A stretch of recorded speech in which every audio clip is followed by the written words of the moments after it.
21শে জুলাই মমতা বন্দ্যোপাধ্যায়ের রাজনৈতিক জীবনে একটি মাইলস্টোন।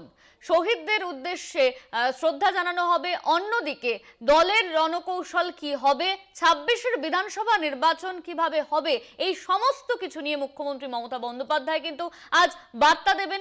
মুখ্যমন্ত্রী মমতা বন্দ্যোপাধ্যায়ের বার্তা শোনার জন্য মুখিয়ে রয়েছেন কর্মী সমর্থকেরা। জেলা থেকে একাধিক মানুষ এসে উপস্থিত হয়েছে ধর্মতলা চত্বরে। ঠিক ঠিক করছে ভিড়, শুধুই মাথা দেখা যাচ্ছে।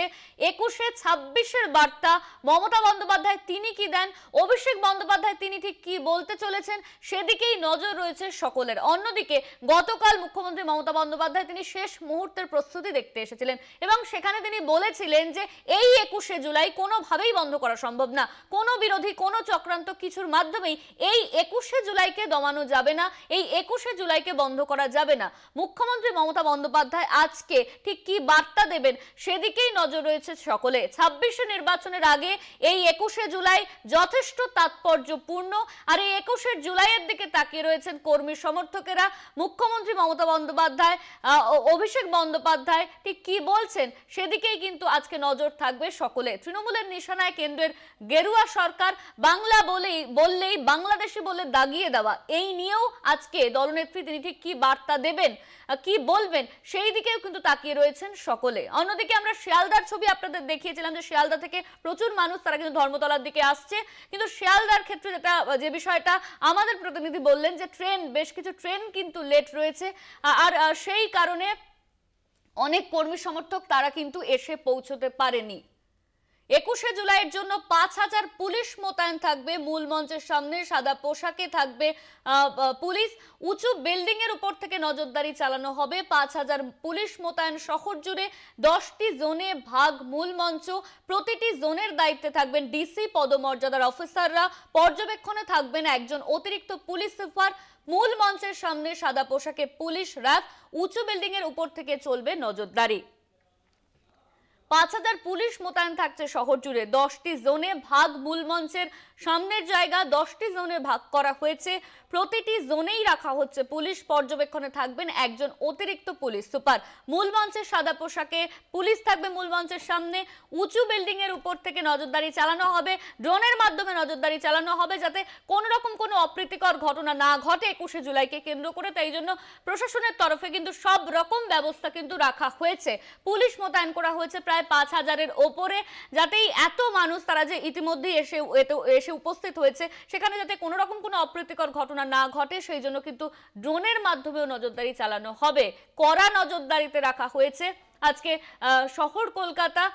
5000 পুলিশ মোতায়েন করা হয়েছে ধর্মতলা চত্বরের কাছাকাছি।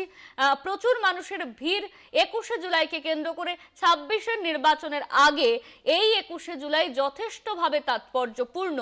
দলনেত্রী তৃণমূল সুপ্রিমো তিনি ঠিক কি বলছেন সেদিকেই তাকিয়ে রয়েছেন সকলে। অভিষেক বন্দ্যোপাধ্যায় তিনি কি বলবেন সেদিকেও তাকিয়ে রয়েছেন সকলে। বিজেপির বাঙালি বিদ্বেষে শান দেবে আজকে তৃণমূল, মঞ্চ থেকে কি বার্তা সেদিকেই তাকিয়ে সকলে। 21শে জুলাইয়ের মঞ্চকে কেন্দ্র করে উন্মাদনা তুঙ্গে। আমরা দেখেছি গত কয়েকদিনে প্রচুর কর্মী সমর্থকরা তারা এসে উপস্থিত হয়েছে। গতকালও সেই একই ছবি আমরা দেখেছি, ক্যাম্প তৈরি করা হয়েছে। এই যারা কর্মী সমর্থকরা তারা এসেছেন তাদেরকে রাখার জন্য। আমাদের সঙ্গে রয়েছেন আমাদের প্রতিনিধি ধর্মতলা থেকে, মঞ্চের সামনে থেকে দেবাশিস সেনগুপ্ত। দেবাশিস, কর্মী সমর্থকদের মধ্যে উচ্ছ্বাস যে সেই উচ্ছ্বাস চোখে পড়ছে, অন্যদিকে 21শে জুলাইয়ের মঞ্চ থেকে 26-এর নির্বাচন নিয়ে কি বার্তা দেন মুখ্যমন্ত্রী মমতা বন্দ্যোপাধ্যায় সেদিকে তাকিয়ে সকলে। দেখো, ইতিমধ্যে সকালবেলায় দেখছি মঞ্চের সামনে যে চিত্র আমরা দেখতে পাচ্ছি, কিন্তু তৃণমূল কংগ্রেস কর্মী সমর্থকদের তাদের কিন্তু এখানে তারা মঞ্চ আগে দখল করেছে। যারা দূর দূরান্ত থেকে এসছে তারা কিন্তু সামনেটা আগে দখল করেছে। তারা দলনেত্রী মমতা বন্দ্যোপাধ্যায়ের বক্তব্য শুনতে চায় এবং যেহেতু সামনেই 2026-এর নির্বাচন, সেই নির্বাচনকে মাথায় রেখে দলনেত্রী কি বার্তা দেয় তা নিয়ে কিন্তু আগামী দিন তারা ঝাঁপিয়ে পড়বে। প্রতিবারও এটা দেখা যায় ঠিক নির্বাচনের আগের বছরগুলোতে নির্বাচন, কারণ এটাই হচ্ছে শেষ মেগা ইভেন্ট 2026-এর নির্বাচনের আগে। এবং এই বলি মঞ্চকে সামনে রেখে, মঞ্চকে কেন্দ্র করে কিন্তু চারিদিকে কিন্তু নিরাপত্তার ব্যবস্থা সাটো। আমরা দেখতে পাচ্ছি যে মঞ্চের ঠিক পিছন দিকে যে বিল্ডিংটি আছে সেই বিল্ডিং এর উপরে নিরাপত্তা, আশেপাশের যে বাড়িগুলো আছে প্রায় 20টি বাড়ি, তার উপরে কিন্তু নিরাপত্তার ব্যবস্থা করেছে পুলিশ। অপরদিকে রাস্তায় কিন্তু জায়গায় জায়গায় পুলিশি ব্যবস্থা রয়েছে।